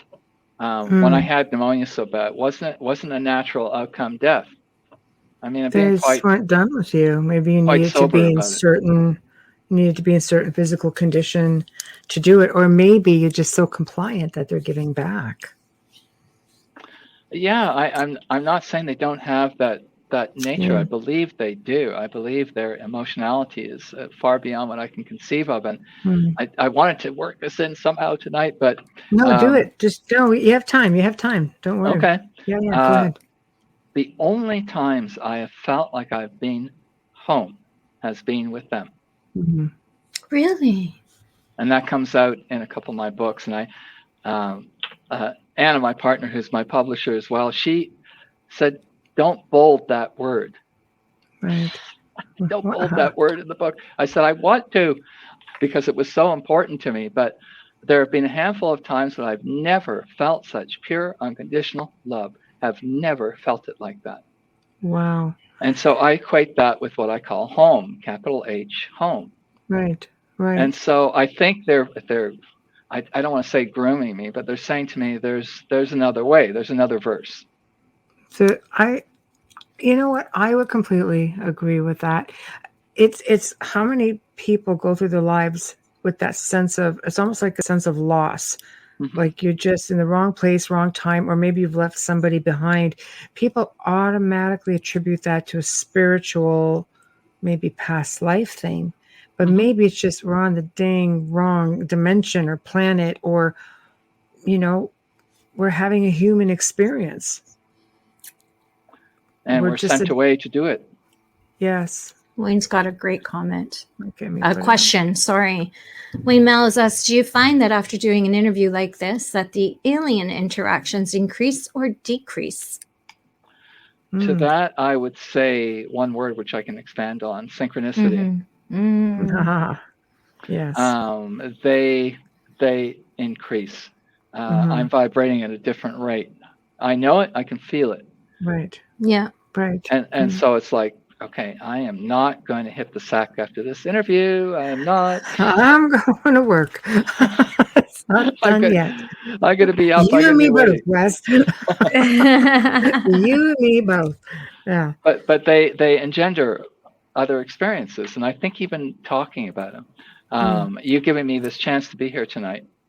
Oh, my gosh, it's an honor for us. Yes. It's going to ensure that more of the same happens. And, Leslie will say to me she wants to get me back in the chair. You're welcome. You and Michelle should connect tomorrow morning around 11 and just see how each of you made it through the night. I'm just saying. I'm just saying you should compare notes, and see if your experiences were increased for both of you. I'm good with that. Once I found out, this is part of who I am and what I do and what I'm supposed to be doing. And I get criticized by some close friends who are nervous for me. They think, do not be so wide open. Really? So they're fearful for you, or maybe it's really they're fearful for themselves. I can't say I know where it comes from. That's a good point. Right. But they say you're too vulnerable. And it's like, then that sounds protective. Yeah. It is. Yeah, I have to agree with that. It's like, don't just keep the gates open, right. and I tend to just keep them open. It's like, I don't know how long I'm going to be around, come, let's have more. Right. Do you feel that we're coming to a pinnacle in this time, place? We'll call it disclosure. I believe, like I said, they've been here all along. I mean, you can go back and read many ancient texts, and many of the ancient peoples had an amazing amount of accounts of dealing with people from what they call the stars, or the Hopi people will say from the earth. They revered them, they emulated them, they learned from them. And then somewhere along the line, everything changed, and we were taught to fear them. Do you think we're coming back to that point where maybe we shouldn't be fearing them? We should embrace the experiences. And do you think that they're going to disclose maybe a little more fully? I think a disclosure is underway, but it's being meted out very slowly, very paced. The Air Force footage, for instance, that became available recently. I wonder how much more of that they have. Or, from the space station. Oh, we forgot to edit that out.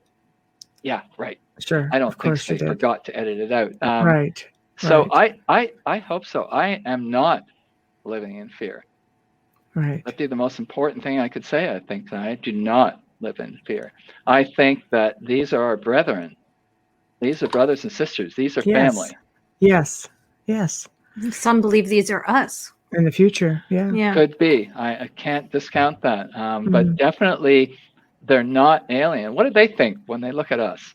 Look at those aliens. I mean, do you think Poor they little think humans. Here, let us fix you up a little bit. Fluff up your clothes and show you, and give you some knowledge. I don't know. I think if you can get to a point where you're comfortable with it, I think it can be a really amazing experience. I keep trying to tell Amelia that.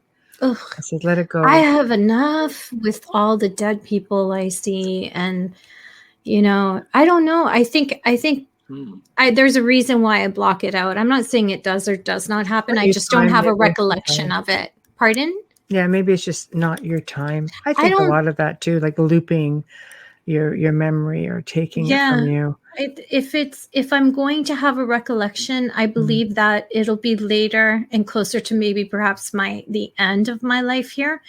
I feel like I still have so much other work to do. But it doesn't And that hinder I that. may be but It I doesn't feel hinder like I that. may be being guided by them on that now. I think and it evolves you to be accepting of it. You evolve with it. I think awakening in consciousness is really big. Yeah, I've come a long way where I actually, I do have a strong belief in them and I don't deny it. And 10 years ago, you wouldn't have had a conversation with me about them.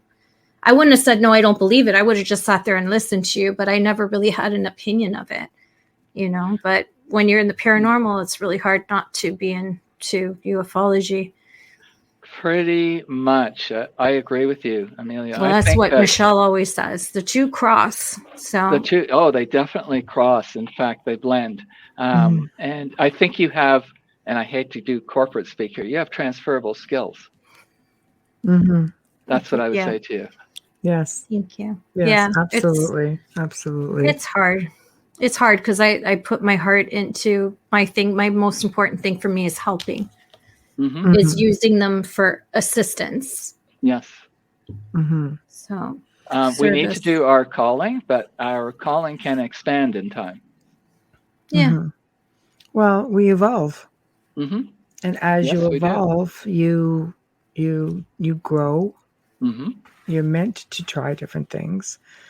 I, unlike Amelia, like when all this started happening, now I can recall memories of when I was smaller. And I thought to myself, oh, I had this attachment through my, my adolescence, but maybe it was an extraterrestrial communication liaison. You become, you evolve, you really think hard about what things are. And if you're not sure, go out and figure it out. In your case, Wes, you had Leslie and she helped you along your journey. She did. And, it's, just to speak to that just for a sec, not all experiences are done through regression, as we know. So we have conscious memories. I have a lot of conscious memories. Right. And I think, Leslie just wants to get me back in the chair to get at the other stuff. Right, all that deep-seated. Let's get that stuff. Get the juicy stuff, darn it. Let's go. Right. So you decided that you would just put this all down in a book and let other people read all about it. I would love it if people could get through enough of their fear to tell somebody they trust the most. That could be a parent or a sister or a brother or a bestie. Just tell somebody that you trust the most, I'm having unusual experiences. Because the number of people that have opened up to me when I've started to talk to them, they'd be like, I can't tell anybody else this story. It's so funny. You know how that goes? Well, they have trust in you because you've experienced it. I blabbered off in front of like 2 million people. Just like, hey, there it is. It's a thing. Embrace it. Or don't embrace it. But this is, I think when you're in the public, you have an obligation to, to pay it forward and you give the information. This show is about learning. It's about, we educate ourselves. Just every time somebody comes on, we learn something new.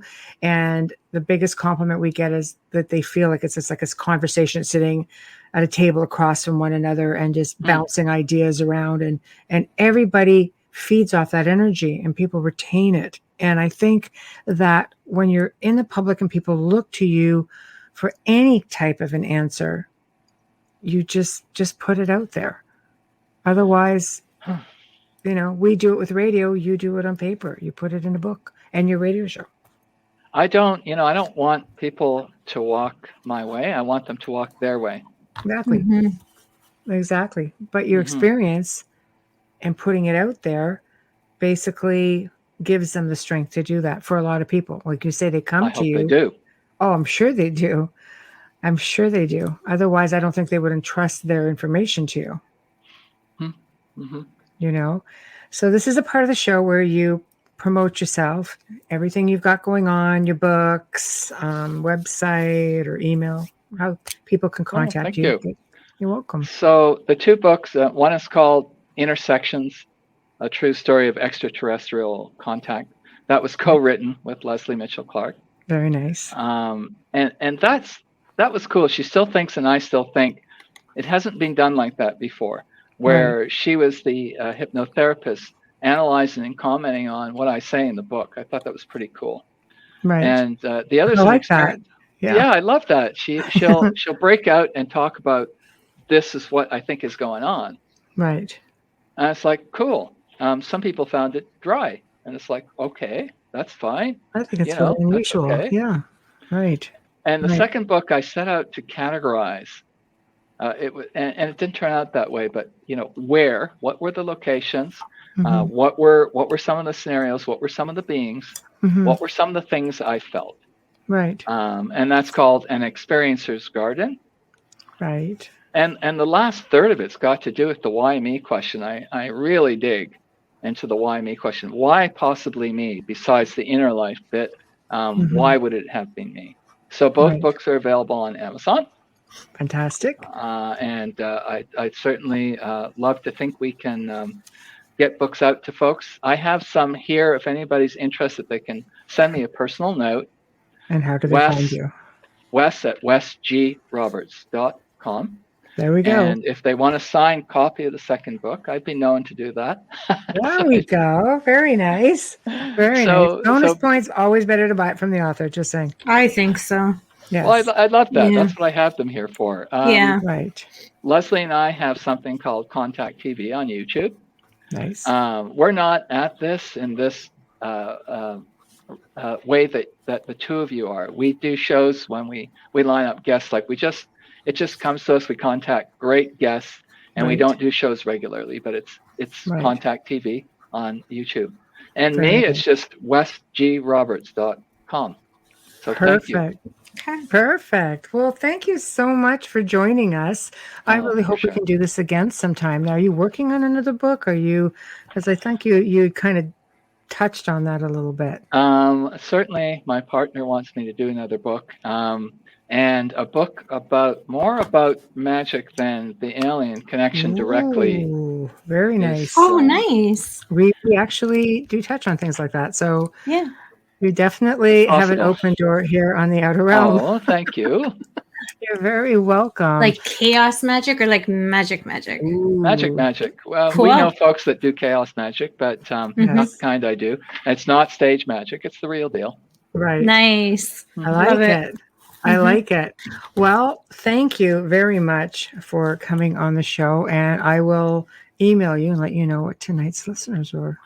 Michelle and Amelia, thank you so much. This was, I led myself up to this like, I can't do it. No, it's crazy. I told you it was going to be so laid back. Leslie should have told you. She probably left you hanging. She knew you were coming on. It's all right. It's not about, to me, it's about one person. Yes. It's about you. It's about Amelia. It's about me. It's about one person listening. That's who it's about. Exactly. Well, thank you for coming on. Thank you. And I will be in touch. I'm going to email you. Wonderful. I appreciate it. Have a good night and be safe in that crappy weather going on tomorrow. We're getting it. It's freezing rain right now. So. Yes. Oh, anyway, on that note. Have a good night, both of you. Thank you. Good night. All right. Good night. Thank you, Wes. Take care. Thank you so much. Thank you. Well, everyone, we have come to the end of another fantastic segment here on the Outer Realm. And for all of you who are active in chat, I thank you. And honestly, guys, you just make it that much more fun. So big thank you to Wes Roberts. Wow. Fantastic show. And thank you to Folgers Coffee for sponsoring tonight's show. Big thank you to Dr. Snick, also sponsoring tonight's show with his music and his voice. Again, little reminder, head on over to UFO Paranormal Radio on YouTube. Subscribe, become a member, get all the juicy content that's coming. But don't forget about little OS on the Outer Realm on Facebook. Give us a like. Always appreciated.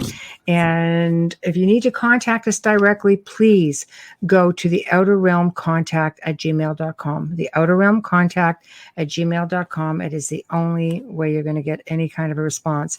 Tune in tomorrow night as we welcome for the first time Mr. Brad Olson. Also very excited about this show. He's the author of a popular esoteric series, Modern Esoteric, Future Esoteric, and Beyond Esoteric. And holy crap, it was good. So we booked him 2 months ago. So I actually had time to dabble in this, but it's just mind blowing. You guys are really going to dig it. So until then, I thank you all and have a wonderful evening. We will see you tomorrow.